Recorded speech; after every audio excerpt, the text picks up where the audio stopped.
Well, the difference between spectacle and then kind of expert or hands-on knowledge. I mean, well, Plato was talking about how the art of persuasion, that is rhetoric, can influence a crowd more than expert knowledge can. I mean, so mastering the spectacle can be more important than getting it right to some degree, which is kind of not what you necessarily want in leadership, but it's what captivates our attention. It's what drives viral videos. I mean, you don't see, you don't see like the head of some major foundation sitting down at a desk and being like, "This is why we need to fix the world." You see some guy skateboarding on top of a car and then being thrown 30 feet and miraculously getting up and walking away. I mean, that goes viral.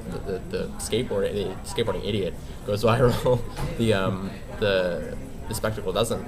I mean, and that's kind of the same thing, somewhat, that we were talking about before with the ability of Obama to kind of almost spectacleize himself in a way, and to kind of grow larger than life. It's this symbol for change.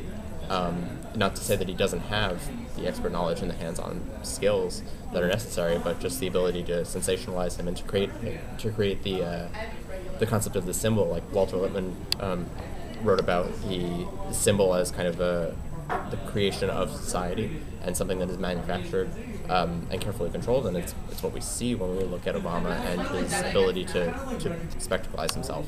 And yeah. Do you think the importance of spectacle has grown now that we have a medium like the internet? I mean, okay. No, go ahead.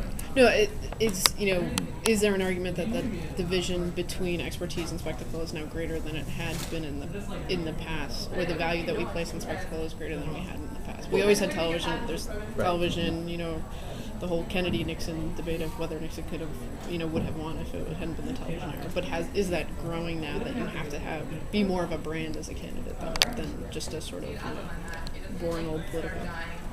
Well, with the change in any medium, you see some kind of shift. I mean, like in the case of Nixon, I mean, the difference between people who listened to the radio debates had a different opinion of people who watched on television. And I mean, it's always been pretty much since actually Edward Bernays and propaganda and the origins of like propaganda as a means of advertising and as a creation of he called it the piano room, where we had to create the need for a piano room in order to sell pianos. I mean, you see kind of as a result of the web, which is a much more kind of insidious. I'm not really sure if that's the right word necessarily. It's everywhere kind of, and we're always connected.